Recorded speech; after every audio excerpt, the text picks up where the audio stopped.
Well, hello and welcome to the favorite hour of the evening,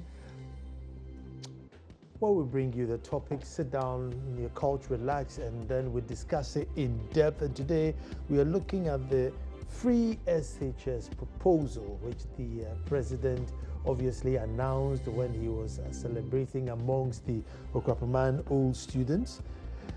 Well, he said he's going to provide free SHS, and it's one thing which has been synonymous with the president even before he went into the big office. However, everybody's been wondering how is this going to be funded, and the senior minister sort of suggested that we may dip our fingers into our heritage fund. One would say, what's a heritage fund? Of all the oil money that we get, we put 9% of it somewhere for the future, so that the future may come and also use it where or whoever the future is. We'll find out today. And there's been two schools of thoughts. Well, just leave the money for the future. Somebody saying, listen, the future is really struggling today because every country's future is what the children are today. So if you're seeing children, or if I say not children necessarily, but if you're seeing the young ones just hustling PK, shoelaces, dog chains at traffic lights, that's the future. And therefore, are you saving money for them to come and sell bigger dog chains or longer dog chains? Why don't you rather educate them now so they become something of themselves? And the country is divided. Those who say no, don't spend the money, and those who say yes, spend the money. That's what we're going to talk about. But then we will look at what free SHS would mean. How much would it cost? Does it mean every single individual attends a facility or secondary school for free? Who knows? My name is Nana Ansakwa the fourth, Kwamu Edu Masahene, and your host. When I come back, I'll introduce my fine guests who are in the studio to explain to us what the way forward is going to be. Don't even touch that remote.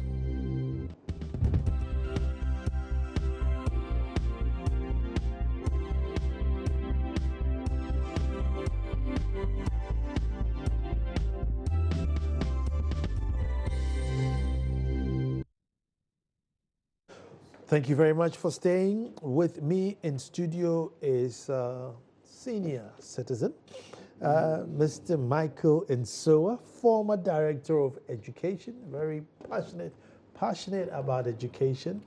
He reminds me so much of Anis Hafa. He lives and breathes education and really wishes us well. Mr. Michael Nsoa, you're welcome. Thank you, Anna.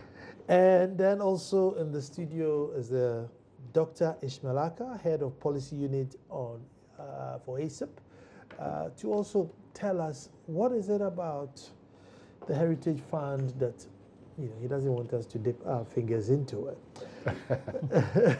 But let me start with Mr. Michael Nsoa. Mr. Mike, free education, I mean, is it a practicality or is it a political gimmick? It's a responsibility. Because all nations have signed into the United Nations Declaration of Human Rights. And one of the rights defines basic education as a right of every child that comes into the society. So in the Ghanaian society, every child that comes into the Ghanaian society is entitled to free and quality basic education.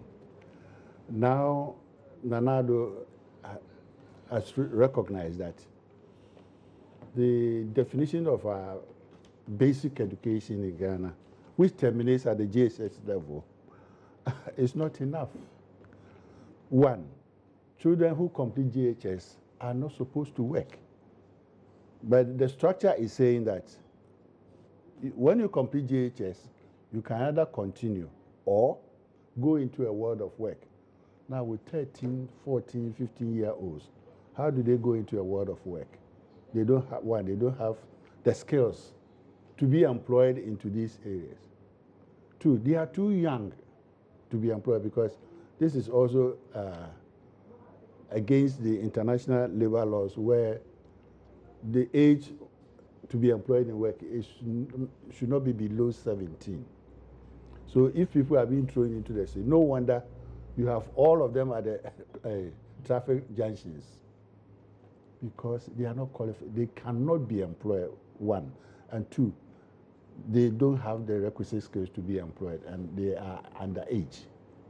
So once Nana Addo decided to redefine basic education to include secondary, that is where then it becomes a responsibility to ensure that you give the basic education, which includes secondary, free, because it becomes the right of every child that comes into the society. Now, before I bring Doctor in, let's hear the sound, some of the arguments with regards to the proposal or the thought that government may, go and use the Heritage Fund being saved for the future, use it now towards education. Let's hear some of the arguments. A particular oil production, what we are talking about, is a maximum of 25 to 30 years. And we are saying that only 9% is what we are setting aside for future generation. It has been described that we are going to look at this, review it in 15 years. We are just in the 5th year. And all we have is $260 million. And it's not even close, 30% of what we want to achieve. And so the issue is this the only place we can look? Ladies and gentlemen, we remember not too long ago in the campaign, the MPP were telling the whole Ghana that they have the men, they have the brains. We are dumb. We don't know where the money is. They have the resources. They are just coming in and plug the holes and make sure that they bring the resources. They have it. Now is the time to basically make it happen. But we are saying that we support the free SHS. In fact, it's not only that we support it, we've started the progressive implementation of it. And we've done it, and we've prioritized education. In the history of this country, if you looked at our budget in the last 2 budgets, how much was allocated to the budget was historic. And that should tell you that the NDC is committed to education. But we know what is hands-off, and we are saying that the Heritage Fund is hands-off. And that's all we are saying. Let's look at other areas and support this agenda the MPP have, but not the Heritage Fund, this 9%, PT 9%. So many of us wished it had been 30%, but we knew that we had constrained, and that's why it's 9%. And this is not the time to touch that money. The intention of the NPP government to use proceeds accruing to the Heritage Fund from the petroleum revenues to finance their proposed free senior high school program. We joined the overwhelming majority of Ghanaians and the civil society to register our strongest disapproval and objection of this idea, and wish to state emphatically that we shall resist any attempt to amend the Petroleum Revenue Management Act, Act 815, for this purpose. The Petroleum Revenue Management Act is a product of national consensus and went through a series of processes, including executive and legislative approvals, and regarded as one of the best legislations for national resource revenue management in the world. The importance of this recap is for Ghanaians to note that the debate over the application of the Heritage Fund as raised by the senior minister is not new. The question as to spend oil revenue now or save towards the future were discussed in detail at the various fora, at Cabinet and in Parliament. A delicate balance was therefore agreed to take account of the various views expressed on this matter. The plan to use the Heritage Fund is therefore not just an incompetent way of redeeming a campaign promise, but a lazy man's approach that completely undermines the national consensus and painstaking effort made to create a balance among the following: A, savings versus expenditure; 2, recurrent expenditure versus capital expenditure; and C, allocating of national resources among all sectors of the economy. It is obvious that the Heritage Fund its investment and the amount accrued so far would be woefully inadequate to meet close to $1 billion required annually to underwrite the free senior high school program. We also wish to remind Ghanaians that the proposal to allocate the Heritage Fund to education is not without other cost. First, the Heritage Fund forms part of the core reserves of the nation through Bank of Ghana, which takes into account the long-term needs of the nation, such as the macroeconomic stability of the country. Secondly, the notion that the Heritage Fund is set aside from the country's fiscal management is erroneous, since a critical examination of the fiscal table in the budget shows that there's an accounting setup between revenue generation and deficit financing. Therefore, the withdrawal of Heritage Fund is likely to have a negative impact on the country's reserve, the value of the currency, and will lead to a likely destabilization of the macroeconomic and fiscal situation of the country. We urge the NPP government to stay off the Heritage Fund. Hands off the Heritage Fund, for it is particularly reserved as savings for future generations. Since petroleum resources are not renewable, future generations deserve a shot at progress, and that is what the Heritage Fund seeks to achieve. Well, why do I ask, what has triggered all these arguments? Well, stay tuned and listen to us. We are going to look at the Heritage Fund. The heritage implies for the future, am I right? We want to introduce, and the President mentioned it last week, free fee education in the second cycle, that is the SS. And it is likely to be funded through the Petroleum Act. That being the case, we've got to make amendment and say that X% of the Heritage Fund or the Petroleum Fund will be used to support second cycle education. If we think that industry require a stimulus that will enable jobs to be created, and we are creating a job to build Ghana, isn't it? Is that not for the future? So you can look at it and also put a certain amount. We are looking at agriculture. So wherever it is important to support the future development of this country, particularly when you talk about the youth is the future, heritage is the youth. We would make certain relevant amendments to make sure that the economy benefits from the Petroleum Act. The Private Enterprise Foundation also did mention that some of the taxes needs to be extended for the Private Enterprise Foundation. They are making some proposal that some of the taxes should be extended to at least 1 year before you scrap them totally. Are you going to consider that? We consider the whole thing in the plate, certainly. They are the practitioners, isn't it? So if they make a suggestion, you have to look at it. We will look at it in our own time and see how it works out, as long as we protect the interests of Ghana. And we make sure, see, the whole purpose is to make sure that we provide the proper environment for the private sector to operate and create jobs. So this is how it all started. Let me say good evening to Stefan Kobnayabua, who's watching keenly. Stefan, have a good evening and enjoy the show. But coming into studio, I'm going straight to Doc, the Heritage Fund. I mean, what better purpose would it be for you to allow us to dip our fingers in there and educate people? Okay, thank you very much. We have been campaigning, for the allocation of oil revenues to education, agriculture, and health. We call these sectors pro-poor sectors, and we think that allocating oil revenues to these sectors will help the masses. Everybody will benefit from oil proceeds. But when we get our oil revenues, we divide it into 4 sections. A percentage goes to GMPC. What is left?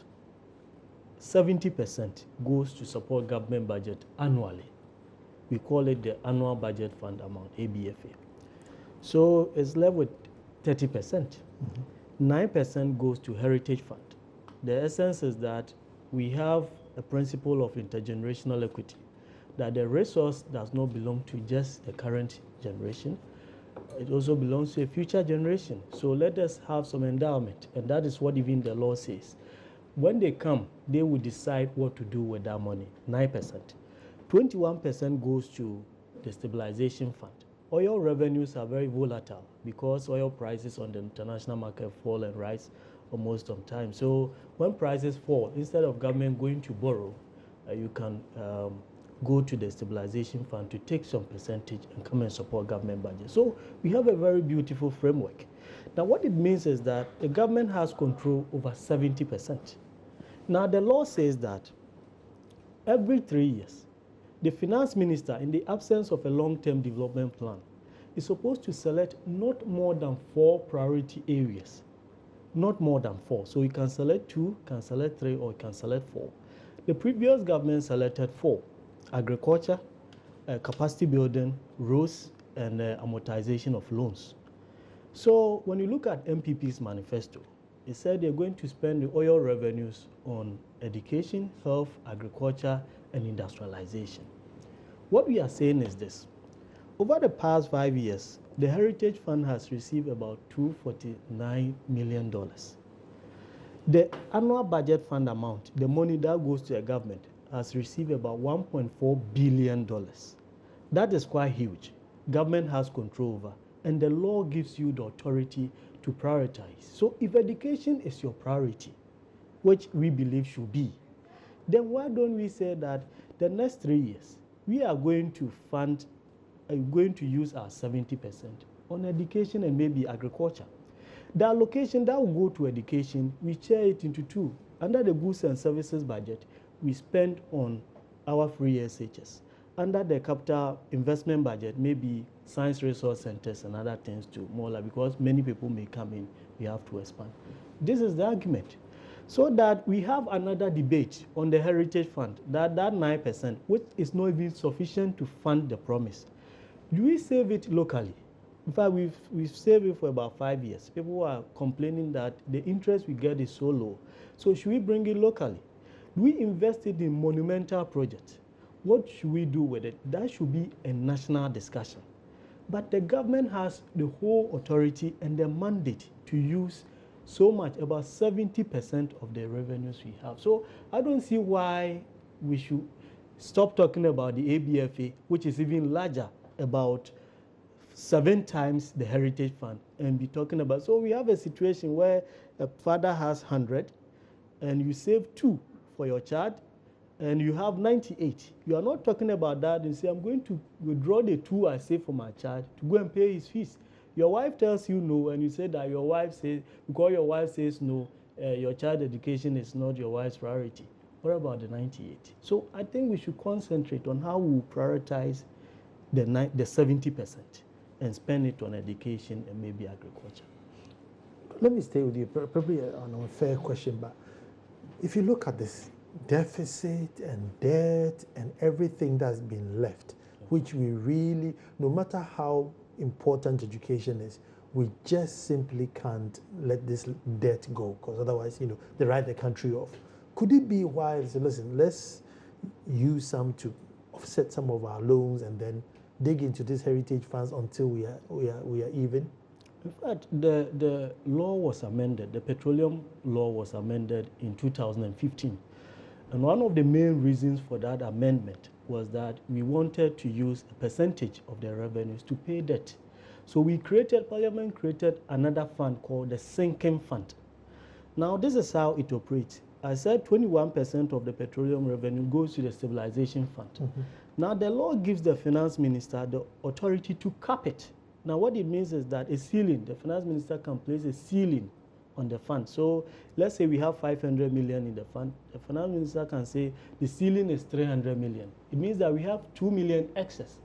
That one goes to the sinking fund, which can be used to pay some of our debt. So Parliament has made such adjustments so that at least the debt and other things can be taken care of. But we have 70% there. And the unfortunate thing is that how we spent that 70% has been very, in fact, quite inefficient. Here we can identify some positive projects in the past, over the past 5 years. But recently we went to Dababi in the Doma Central municipality. And we were told that in 2014 we allocated 110,000 cedis from oil to go and build a kindergarten block for them. The project cost 251,000. And now, just last month, the headmaster had to take 300 cedis from the capitation grant to go and buy some wood. ASAP went to contribute roofing sheet. The community, each member pays 8 cedis. They are now building the kindergarten. Meanwhile, in Accra, the contractor has completed the work. We've paid the person, and the person is gone. So these are some of the things, inefficiencies we should look at. That if we're able to fix some of these holes, we will have enough to spend on productive things like the free SHS. Instead of going to now talk about heritage, we'll bring it in, we'll still continue what we're doing, and at the end of the day, we may not even see the benefits of that. I mean, I don't want to bring you too much on the on the heritage fund saga, but funding-wise, do you have any idea where the funding is going to come from? Okay, you see, throughout the years, governments have been preparing their budget for all sectors, including education, using the traditional sources of revenue, that is taxation and so on. So this is exactly what is going on. But it's looking like we may have to, or we may need more than we normally have or get or do request. And that is why this argument has arisen. And like Doc has explained, at least if you listen to the speech by Honorable Asafo, he did not categorically say. He said we're going to look into the if it becomes necessary. We don't know whether it has become necessary. Maybe next week the president is going to give his first State of the Nation address. Maybe something might come up, or we'll wait till the budget is ready on 1st March. So all these arguments, maybe they're just thinking around to see if it becomes necessary, where do we go? And one thinking, of course, Honorable Asafo gave us the possibility of looking at the heritage. Now, looking at the heritage money, it looks like, I mean, even if you take all the money, I mean, it will still not solve our problem. So we need to look elsewhere to look for the money to be able to execute the free SHS, which is a responsibility of the nation. This one is from Albert Na. He says, politicians in this country are too self-centered. So it was okay to use this fund, and the MPP made it look like it was so evil. At Nana Ansakwa, if you tweet your message to me, and then I'll read it at Nana Ansakwa. And Kwao is KWAO, at Nana Ansakwa, KWAO. Tweet your message, and I would read it out to you, or question, and I will read it out to you. But let me come back to you, Mr. Sowada. If we listen to doctors' analogy, why would they even thinking or suggesting? I mean, this is just 9%. There's the 70%. There's the 21% which we can cap this. I mean, it's like, why do you even dream about it? I'm not sure anything conclusive has taken place because the process is still ongoing. No, but it came from a senior minister, and so yeah, but he was not definite. He said we may look. So we are still depending on the traditional sources of revenue or taxation to be able to execute this free SHS. But he's looking at assuming we will need some extra money, which we don't know now. Nobody has it been costed yet? It's being costed, and when you are doing costing, especially when it is to be part of your budget, you are looking at all areas where you can find money, maybe placing taxes here and there, so that in the end you'll be able to get the quantum of money that you will require to be able to do this program. That has not been completed. For now, sometimes on social media, they are putting so many figures, even with regards to the student population. 2016 student population is 851,312. 851,312. Yes, 851,312. But I have seen figures of. And this is JSS to SS. No, SS. SS. SS. That are the 3 cohorts currently. Okay. So if you are looking at maybe next year or September, final years will go, and normally the difference is just about 50,000. So if, for instance, 250 leave, you will get maybe 300. So the difference is about 50,000. So these are the sort of projections that you need to look at so that you'll be able to forecast. Now, when people are putting figures like 1.6 million students, where are they coming from? Because the figures we have includes the technical and vocational schools, and even the private students in private schools. So this thing needs to be worked out carefully before you make a mistake. Could that be our concern that it's as if we are jumping ahead of the gun? Well, we'll provide free education. Not sure about the student numbers yet. No. The student number, you see, we assumed or we took over from a previous regime. They gave you certain figures. This is where we are. You need to cross-check before you can be sure the things they are doing will actually be the true state of affairs. Because otherwise, if you are not careful, if somebody has given that 1.6 million students, where is that figure coming from? Because all the secondary schools in Ghana and the population, where is it coming from? So that is a big. So cross-checking these figures, making sure that you have the right figures. Of course, sometimes you give room for plus or minus some 10,000 or so. That is not the issue. But where people are throwing figures about like 1.6 million children. How do you deal with that's that? literally double the amount. So that it becomes frightening. That's why I said, for me, I'd rather not go into the costing and wait for the Minister of Finance. And when the final details are done, it will be made public to everybody in Ghana. So there's no fear. And as soon as you say free education, everybody's wondering how free is free. Is it tuition free, or is it that anything regards to you going to school becomes free? Your pen, your eraser, your school uniform. Where does the free stop? And where does the responsibility of parents come in? Oh, that's a very good question. In fact, since the introduction of F-Cube in 1996, I think this issue about free has become one of those thorny issues, because the F-Cube document categorically made it clear those things or areas which will remain the responsibility of parents and areas that's the responsibility of the government. We know that, for instance, tuition has been free since 1963, Kwame Nkrumah days. So nobody has paid tuition at any level, even up to the university. The fees they collect is not to pay the lecturers, but for other services. So it becomes important to look at what are the areas that government. In 2001, the then core government introduced subsidy.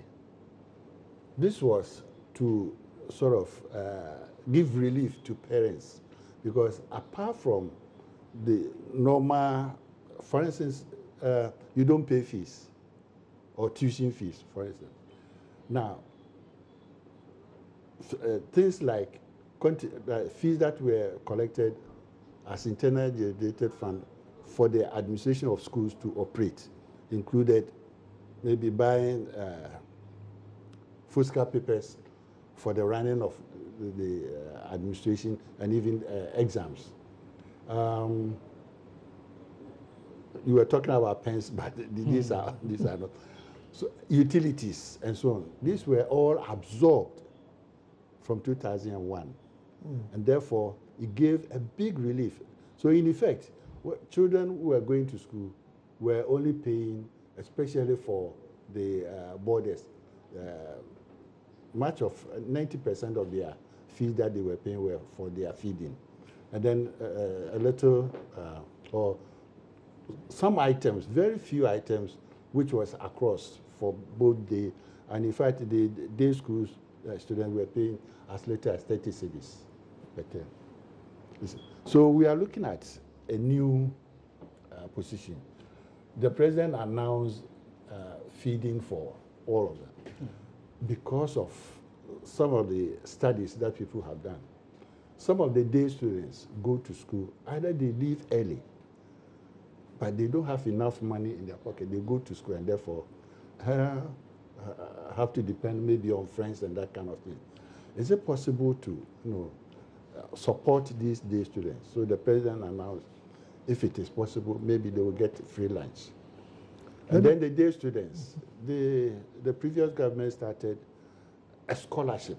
I don't know whether it's a full scholarship, but they were going to be given 58 cedis per student for the boarding as a relief. Now, somebody who's paying about 400 cedis for the boarding, and then you are giving 58. How does it help those who are really in need? And that is why the president is looking at, doing something about the boarding fees of the boarders. So that is it. Definitely, there will be components for parents that they should. It will be the responsibility of parents to do that, but not everything. I'm not sure it's everything. Let me catch up with some of your messages coming in on Twitter, and that's at Nana Ansakwa. This is Lawrence Edem Tohi. It says this free SHS is unsustainable. Lawrence comes in again and says we can't even feed the 3 northern region schools with their feeding grant, and we are talking about the whole country. Alex Ronald Ahen, who is telling us the truth, MPP or NDC?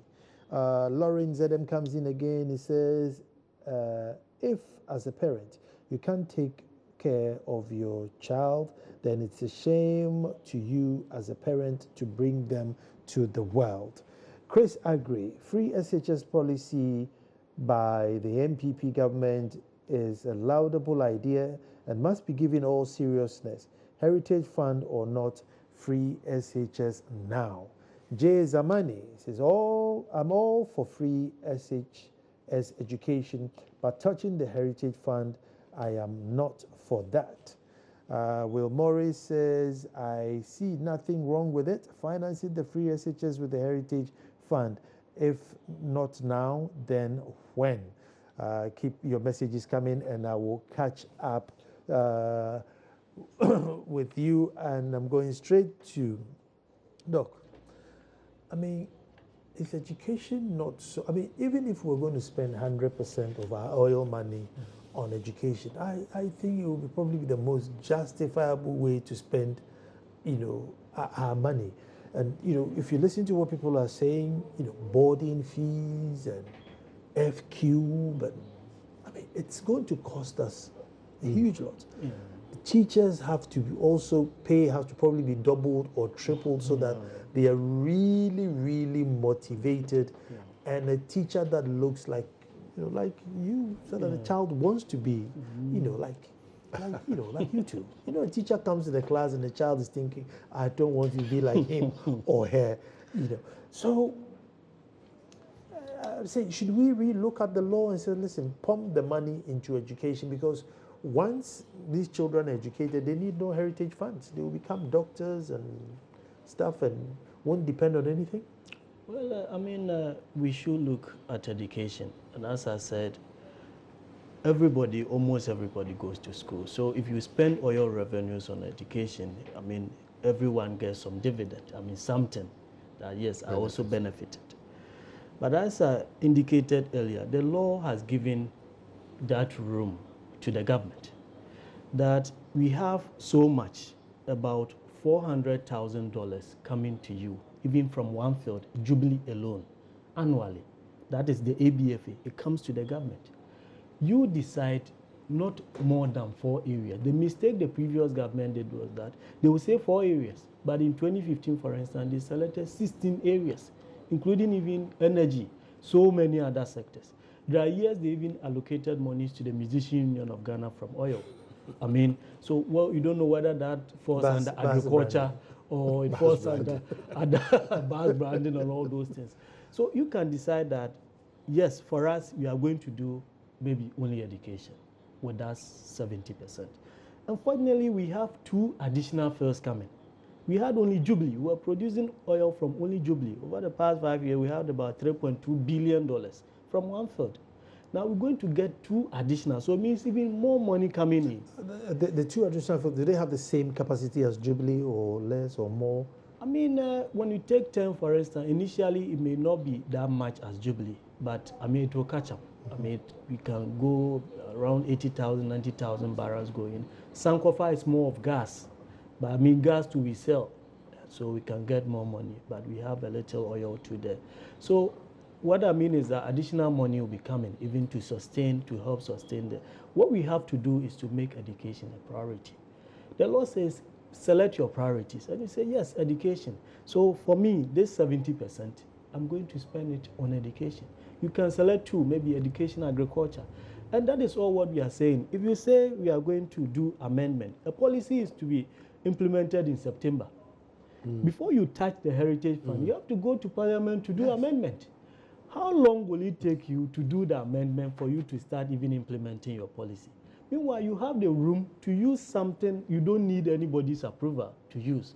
So that is all what we are saying now. That we personally, I'm for education. I wish even we have free education to the university level. But it will cost. And the oil money, I mean, before oil, we had cocoa, gold, taxes, they are all there. Oil contributes only 7.5% of government revenues, all what we are discussing. It doesn't even contribute 10%. So that's why the law says just select some few areas and spend that money. For me, I think that make education a priority and spend it. I mean, we won't have any argument again. Let me come to my educationist and Yes. find out that are we losing too many in the formative years? So by the time we are getting free SHS, there aren't many people who can even make it to SHS. I mean, there are certain rural areas, they take scholarship there. They say if you get 20, nobody gets 25, 30. Even if you do it 100, you still don't even get them so that they can move forward. Are we missing them in the formative years? We are not missing them. The free is from the, now we have added kindergarten. So any child that goes to doesn't pay fees and even the books and so on and so forth. And let's be clear, this doesn't affect private schools if you want to go to a private school. Okay. No, for now. But in President Kufuor's time, when they ordered books, that is the first time that we ordered massive amounts of books and distributed to all schools, including private schools. So that was a cushion for parents. This was spending money on books. Well, they were paying their tuition fees and so forth, but they were not paying or they were not buying books because government supplied all. Some private schools were complaining they didn't get back because when we asked for the information, some people were trying to hide. In the end, they were the losers. But let us say that it covers everything from KG, primary, JHS, and now we're adding. That's where their focus is on SHS, but it is free from the lower level up to SHS. Now that we are adding SHS, and this is where the argument is. But now you ask, why is it that as they go up, they are not getting it? It is due to the distribution of resources. Resources in the budgets are prepared every year, and all these are taken into consideration. For instance, I don't understand why teachers are not paid for a year. Because when we are preparing budgets, we prepare budgets and there are 2 steps. All the teachers already in the system are taken care of. Then we look at the new one that will be added to the system because we still have vacancies all over the place. So at the end of the budget preparation and when approval is given in Parliament, it means all the money in that we call it item is approved.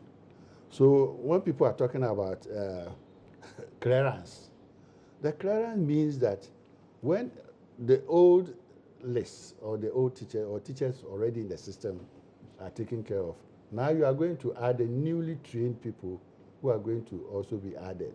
And because we prepared and made provision for them, All you need to do is to go to the Minister of Finance and say, yes, now I'm going to add these people. And then they look at it and say, oh, yes, you are within.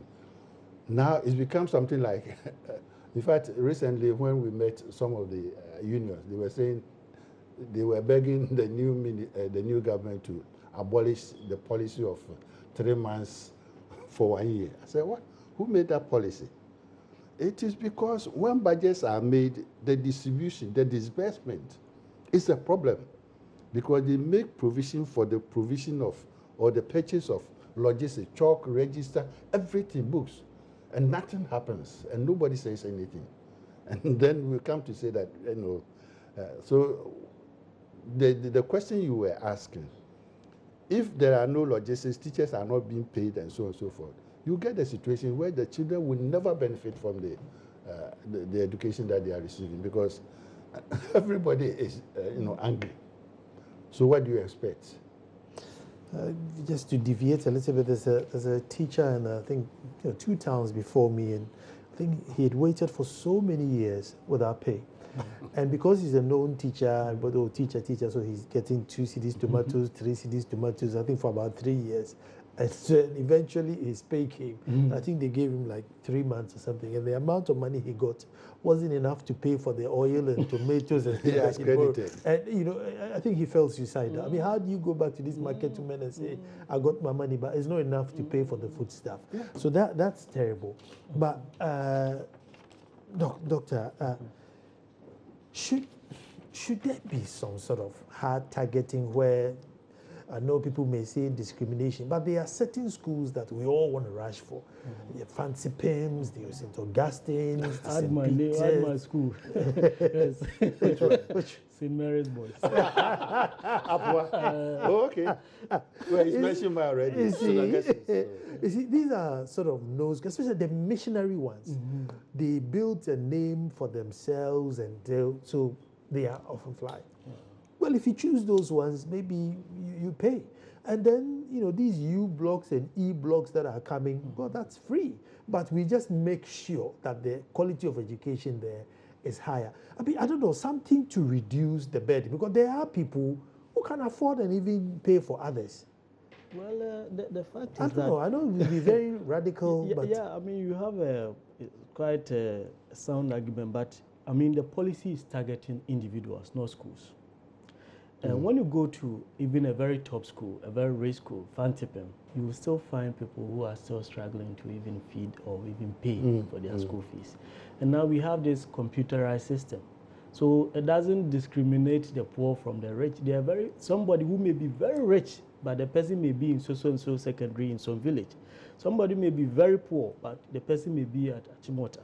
So I think that because it is a people-oriented policy, we should target everybody. I mean, if...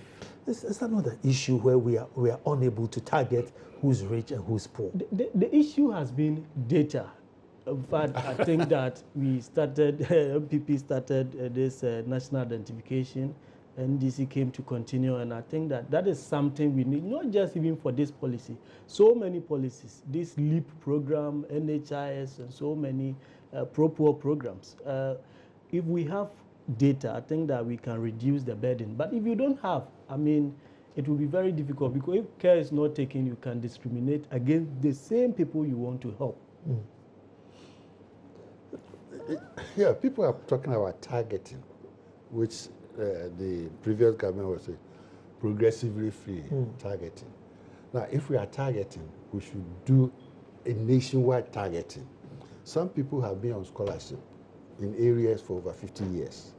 There are people, they are Supreme Court judges, lawyers, whatnot, MPs, and their children are still benefiting.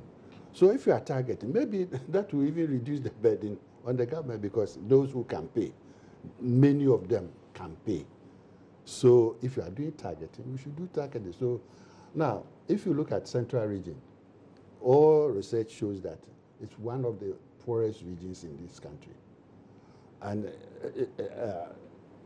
every time you hear in the news, even yesterday in the papers, they rescued some people who were being trafficked to Yeji.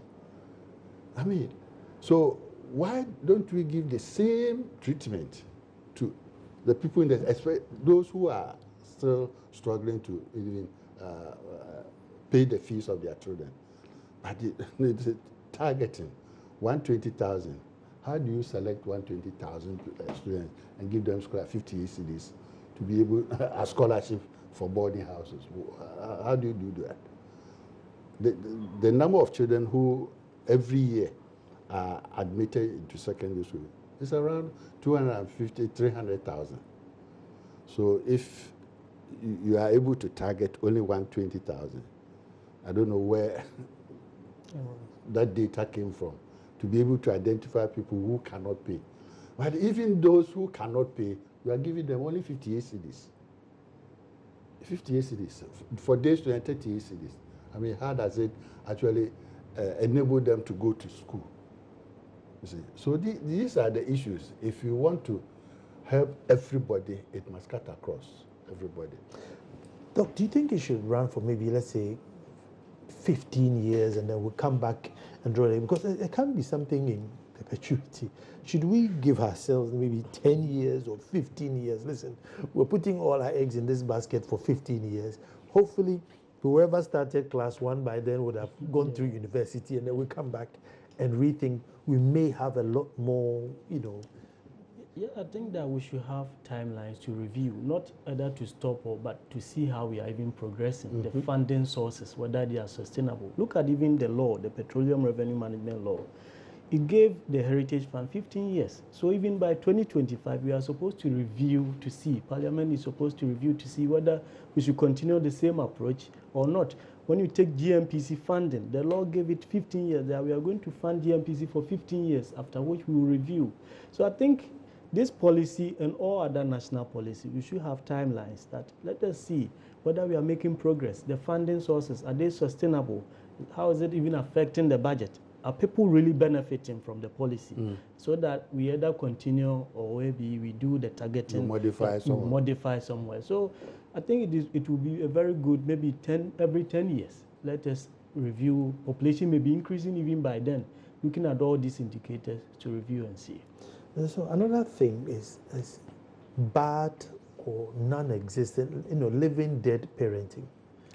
Parenting who have for them, school is just something that happens within a period. It's of no benefit to them. They don't see any benefit to their child. Will never ever go to the school to wonder what.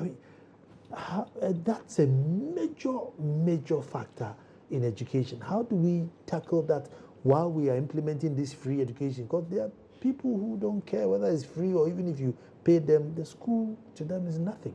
No, it is something. Let me give you an example.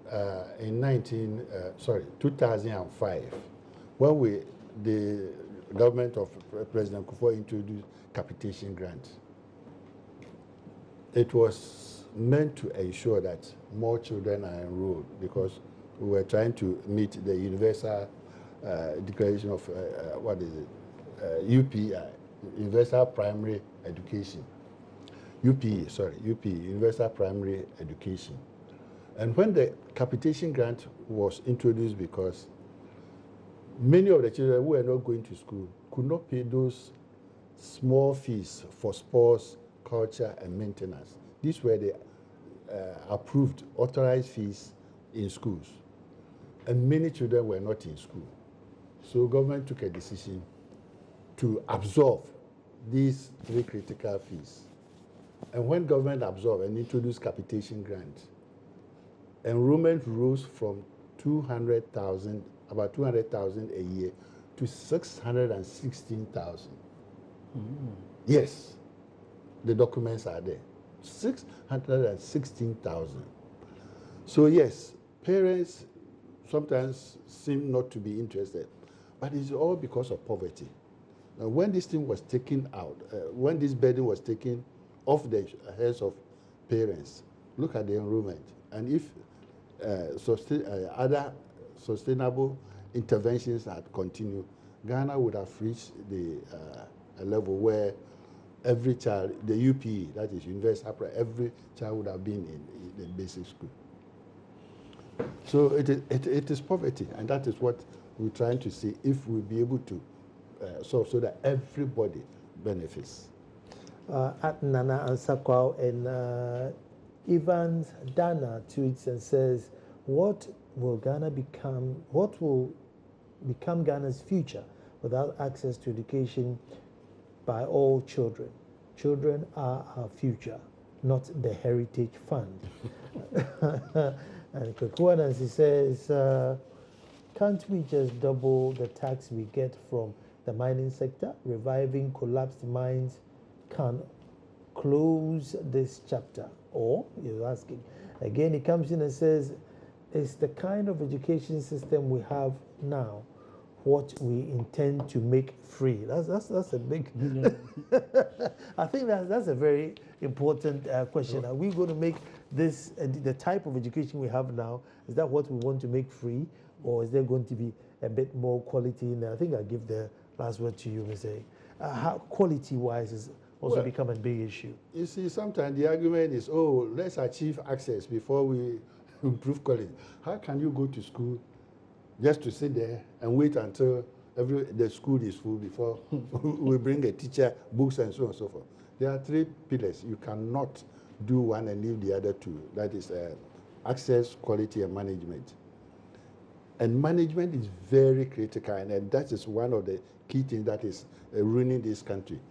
The money that is supposed to be used to bring access, all these children to school, half of, no, not even half, 1/3 of it is used. The rest disappears. And so the children continue to stay at home.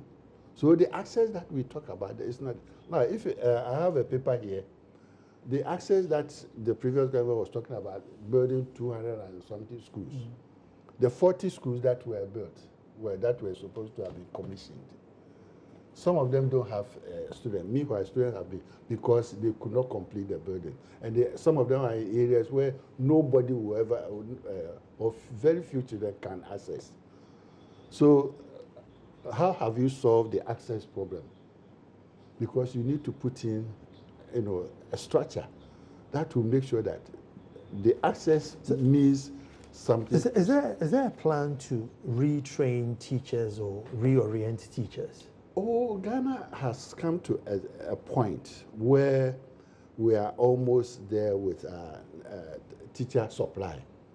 And so already in the system... No, reorientation. Yes. Already in the system we have the Teacher Education Division of GES with the support of JICA doing this professional development.